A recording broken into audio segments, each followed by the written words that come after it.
Yes, guys, welcome to another episode of the Canon Podcast. I believe it's episode 30, the big 3-0. Having 3 decades worth of podcasts for you, not actually just 3 times 10. Thank you very much.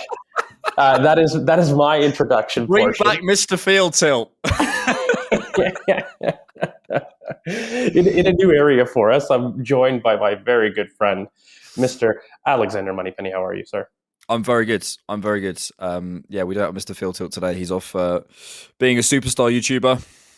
Oh, I've got deals with Sky Sports. Oh, well done. I'm not jealous. What? And I am just over here trying to save some kids, but it is not such a big deal. That is your job, to be fair. Let's just clarify that. George works at a children's hospital. Before the comments come in. Yes, exactly. Well, that is a great start to the waffle session. But guys, we do have important stuff to talk about, and so let's just get right back into it. So there are a lot of topics we could talk about. The one thing that I wanted to really talk about is getting a little bit more macro. Let's take a step back, because on this channel, as podcasters, just very normally, it's our job to analyze things. Right? It is our job when we see a game to sit there, look at the minute details, ways to improve, critique.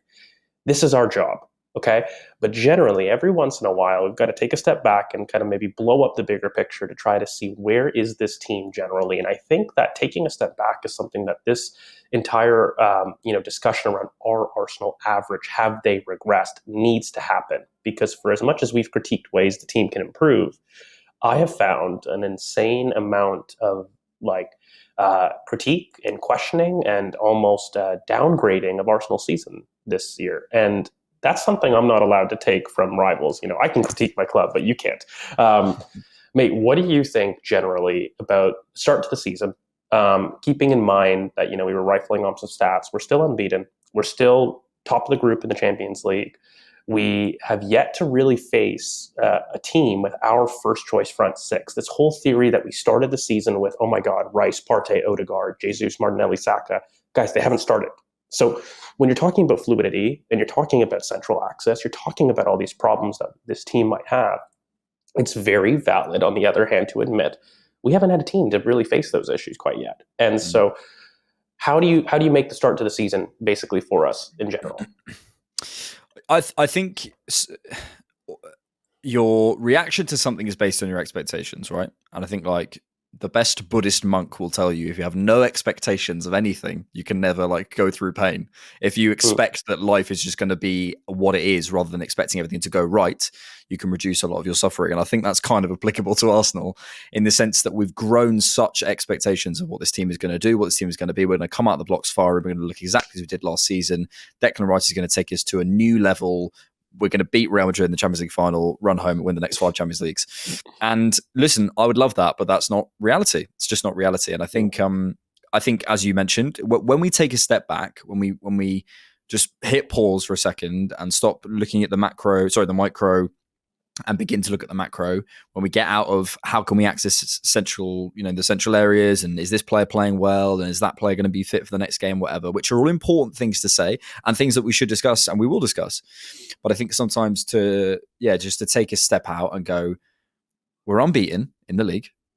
We're top of our Champions League group. We just had an incredibly difficult away game in the Champions League and won for the first time in Spain away in the Champions League since 2006, I think it was. We're hitting so many milestones, which I think was that Henry game at the Bernabeu. We're hitting so many milestones as a club and a team, and we're hitting such levels that at times I think the expectations grow to such a point that we almost forget where we are a little bit and can focus too much on the negative. And that's not to ignore the negative. I just think it's to contextualize where everything is. And I think everything that we're seeing at the minute, and maybe the quote problems that we're having, can be explained by the end to last season. I think really on a more macro perspective, in the sense that when you have a season that blows up in the way it did, you have to respond as a coaching team. You can't do the same thing again. So you have to look at it and go, how do we pace ourselves for the whole season? How do we reduce our problems and increase our strengths? Now, at the minute, I think we're doing the first 3. we're pacing first two. Sorry, we're pacing ourselves much better, I think, in terms of how we're pressing, how we're managing the squad a little bit better, in my opinion, especially with specific players like Zinchenko, and we appear to be managing games and situations a bit better. We are defensively, we've massively improved, I think, off the ball in terms of how we've looked structurally, in terms of how we're having different approaches. We're stopping transition goals. We obviously signed Declan Rice. There's look how we held on at Sevilla. I think that is a massive plus. It's just that final thing of increasing our strength that hasn't quite happened. But as you mentioned, we've only played with our first front five how many times, and we've also changed that around with Havertz and stuff. And there comes a point where you can't keep saying, well, it's only been 8-9 games or whatever, and that will come. And also we, as many times we've said on this channel, how many times have we said, we think it's this, we think it's that. I think it's the coaching staff, they do know the problem. They're not sat there going, oh, the XG is absolutely fine. They're evidently trying to improve it, and they will have their own thoughts on it as well. And we just give our thoughts. But broadly, just to finish this off, I think, I feel really positive about us at the minute. I feel really positive, and that may be at odds with the way many people feel because our expectations were so high. I think when you can just step back a bit, you just go, do you know what? There was one moment when Martinelli scored where the camera cut to Arteta and he was talking about something tactical. And I was like, that's the guy, man. That's the guy who's going to get us there, because he's always been, from the moment he came into this club, process, and the results will come. And that's what he's doing. And I just think it's time as a fan base to take a big collective breath and let it play out.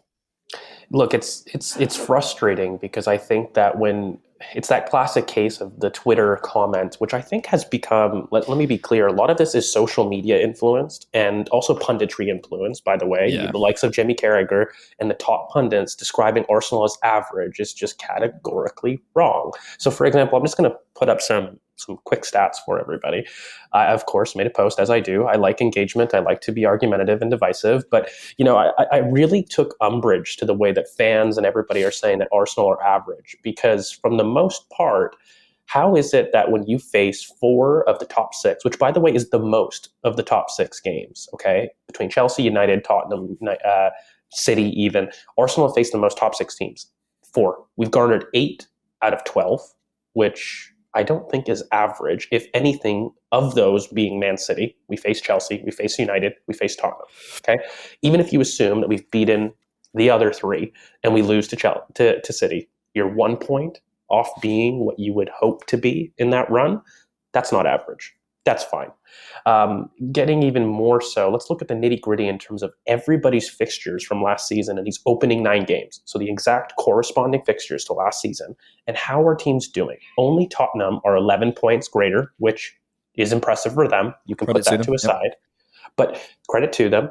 But Liverpool are only 3 points ahead. Newcastle are only 3 points ahead. Chelsea are only 3 points ahead. Arsenal are equal. We have the exact same points from the exact same corresponding fixtures of last season.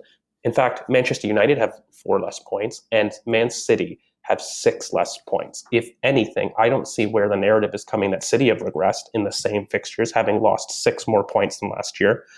So it's about how you frame the argument. And I think there's going to be people screaming in their microphones, yeah, but City are treble winners, City are this, they get the benefit of the doubt. Well, I don't buy that because I look at stuff on the pitch, where right now, Arsenal and City have very similar performing metrics, except for areas in the attack. That's something that we can improve on, no problem. But in terms of our defensive record, if I start to analyze and I look at the takeaway from last season, we never really struggled in terms of attacking fluidity with City. That wasn't where we lost the league. Most people generally looked at our goals conceded, our transition moments. That is where we as a collective lost the league. And I think that when you start to fundamentally place more emphasis on one, you're going to inevitably take away from the other. I do this in my own research right now. You look at physical activity in people, and fundamentally, if you sleep during a day, you're going to take away the amount of time that you can perform physical activity. And they're related. It's not just an isolated measure. You can't just look at one aspect of a team or one aspect of something and assume it doesn't take away from another. This is a team game. They're interlinked. And I just think the general consensus is Arsenal haven't looked how I thought we would look. Therefore, we're bad. But the results don't say that. So Yeah, I there think you're bang has on. to be some balance where we need to unify this kind of, I guess, this want for us to achieve a little bit more central Mm. access, some attacking fluidity, which is there, and we can talk about them on this pod. But that doesn't mean that we, as podcasters or fans, should then say, well, the team is crap, the results are crap, we're average, we've regressed. Those are very strong words, okay? And I think that we've become something new, something that you don't expect. And the funny thing is, I think these are things that fans were demanding at the end of last season. We need to be more resolute in defense. We need to cut out these transition moments. We need to make sure that when we're ahead, we stay ahead. We maintain that control. Those were all things that fans were clamoring for, and we've addressed that and we've done it. Now, we're maybe integrating some people. We also, by the way, haven't had a major signing. Let's not ignore the impact of Urian Timber because I firmly believe he is a guaranteed starter in this team. I've always Yep. felt that, and I think that he was very crucial to the way that we wanted these new signings to intermingle and to work. So if ideas had to be pivoted at the start of the season, by the way, with new players, with, in addition, a new team and a new idea, it's inevitable that you're going to have teething problems. So I guess in this whole rant, the fundamental thing is I believe that the results haven't made us look average. There's things to improve. But to sit there and say that Arsenal are in a worrisome position after having not clicked at the beginning of the season, despite being top of the league, unbeaten in the league, as well as being top of the group in the Champions League, those are metrics that you need to see. As soon as that stuff starts to slip, and as soon as other metrics start to slip, including our defense, which is tied with best in the league, by the way, if those things start to slip, then no problem. We're going to sit here, we're going to come back, we're going to talk about it, we'll recap. And that will be a problem. And that will be a problem. The only thing I want to say, and the only thing I want to add to that, really, because I think it's bang on, is I also think we exist in a kind of very outrage-based online take type world at the minute. And I think actually, if you surveyed a lot of Arsenal fans, you would see most people pretty content. You know, maybe slightly concerned with some of the attacking issues, as we are. But I think most people, I think it's really hard to take a fan base's pulse from online fans. And because also the people with the loudest voices are often with the sort of the hottest take. So I don't know. I just think I think the mainstream online the mainstream TV and newspapers and all that sort of stuff, in many ways, those aren't the ones I'm speaking to.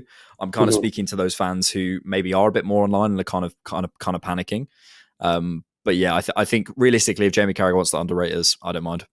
I really don't mind. It is not the end of the world. But guys, let's move to something a little bit more positive. Well, I don't know, maybe not positive because there's a Jesus injury that we need to talk about. But I mean, I think we should talk about a broader discussion about his importance to the team and kind of what you see. There's a couple things I've got on Jesus, and I want to spark some questions for you. In terms of the injury, I'll be honest, from my personal perspective, it's not a long-term injury. In fact, he downplayed it quite a bit. This idea about having a scan the next day is actually extremely positive. If there was an issue, he wouldn't have a scan for 2 days later, and that's because swelling is too big that they can't let it interfere with the imaging. So the fact that they're willing to go to scan the next day means that there's no swelling, and it seems innocuous, and they're basically just crossing their T's, dotting their I's. Everybody that feels something will have a scan. Having a scan isn't indicative of a big injury. So for me, I don't think it's a long-term injury, but what is Jesus's importance to the team? And I'll ask another question to that. Have you noticed a difference since his injury in terms of his ability to create separation or a burst within the first 5 yards? There's your bingo, where I've just had some questions.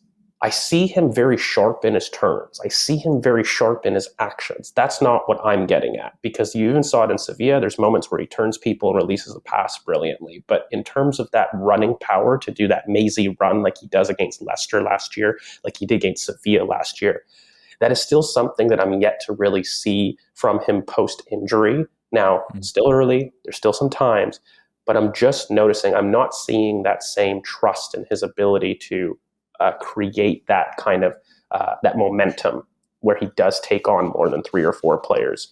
What do you think is Jesus' importance? And do you think, is there a concern there with the fact that he's limiting his hero ball, quote unquote, runs of late? Well, I think specifically on the ability to create separation, possibly. It's not something I've really noticed. I think probably because we haven't had a massive sample size with Jesus. He's not actually been back that long. It's not something I've felt. I, I can see that. I mean, the only thing I'd say is like the way he can sort of manipulate his, but it's kind of gazelle like the way he can move and change body shape and change direction so quickly, He's and super agile. he's so agile. And I think his use of his body has always been so impressive to me in the air, in the box, in various areas of the pitch. His ability to almost wriggle out spaces but also run quickly. He's such an athlete. I think that's such an underrated quality about him. But maybe because I haven't seen that as much, but it's possible. I think that the thing that I'd say is we're all very keen to replace Jesus, or maybe you and I would like to see kind of someone like a Victor Osimhen come in. We don't actually know whether Arteta is going to do that. We've seen him change strategy before. We've seen him, look for a Manuel Locatelli type and then go for a Martin Odegaard, or whatever. There's been various cases where he's gone for a certain type of target and then moved for a different type of target. And I think Arteta is actually more flexible than maybe people give him credit for. We've seen there's a number of people say always, if he's targeting Calvert-Lewin, Isak, Vlahovic, he's looking for a certain type of number 9, but then he goes and gets Jesus. So I don't know if you spend 50 million or 40, 50 million on someone that you don't see certainly having a massive contribution. And if he continues to contribute at the level he's doing, I wouldn't be so absolutely positive that he's going to go out and spend that 100 million on a Victor Osimhen or something like that. Because when you look at his numbers, and I think I was on my Twitter a while ago, I might have said this on the podcast, but if I haven't, I will keep talking about this stat. He is the 6th best in the league since 1999 for goals and assists per 90. Like, people think this guy, and yes, it's weighted slightly towards assists, but people think this guy's like he's great and a great player and he creates a lot of problems for teams, but his output isn't great. This guy's above like Harry Kane, Ronaldo, Tevez, like massive names in the Premier League canon since 1999 in terms of per 90 goals and assists. So maybe the problem is fitness. Maybe that's the thing we need to return to with Jesus is can he keep himself fit to consistently contribute? Because we saw such an uplift with him. I don't know. I think that moment against Sevilla almost summed up Jesus' his time at Arsenal and sort of his time at City. He contributes in the most incredible way. 5 minutes later, he's off the pitch. And that's my main concern about Jesus. I've been concerned about his finishing, but not about his contribution. I've always felt he will contribute to a game. I'm not worried about that. He might not score and he might miss those chances like he did against Spurs with the James Maddison moment where he took the ball off him and put it over the bar. But his contribution will always be there. It's just a question of whether you can rely on that. And maybe that might be the kicker. Arteta might say, actually, you're so important for us, but if you can't stay fit, I don't know about this injury, but am I convinced that Jesus is going to stay fit for the rest of the season? No. And can you rely on that? Can you go into Champions League semi-finals going, are we going to have, hopefully if we're going to be there and, the end of the Premier League season, can we go there thinking, is Jesus going to be fit? I don't know long term. And I think this is a huge season in terms of keeping himself fit. Because also, and last thing as well, with that kind of gazelle agility he has, I think he is more susceptible. It's almost like the Wilshere thing, like where he plays because he's taking so many hits, because he's kind of moving the ball in a certain way. He is going to have more opportunities where his ankle is going to turn a certain way and his body's going to turn another way.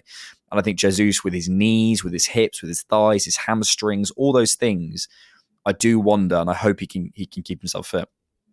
Yeah, I mean, I think we've seen explosive athletes be able to be more susceptible to that because those movements are so sharp. Like they are greater stresses on the body, just naturally. Yeah. So I mean, there is that aspect. I do feel like he can stay fit. I think my one question has always been with Jesus, and we talked about it when we talked about scouting, has been this inevitability aura about things.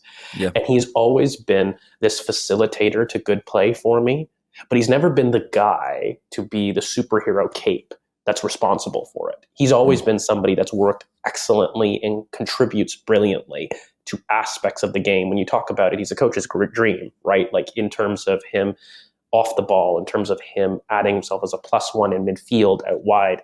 The one thing that I'll really highlight about Jesus in terms of his importance to this team is his ability to overload wide. We have nobody, even though we have many striker alternatives, that can do it like Jesus. Jesus is somebody that gives us a little of unpredictability, not just in his individual play, but in his movement. There's nobody that I can insert into the team that allows me to get Martinelli inside or Saka inside.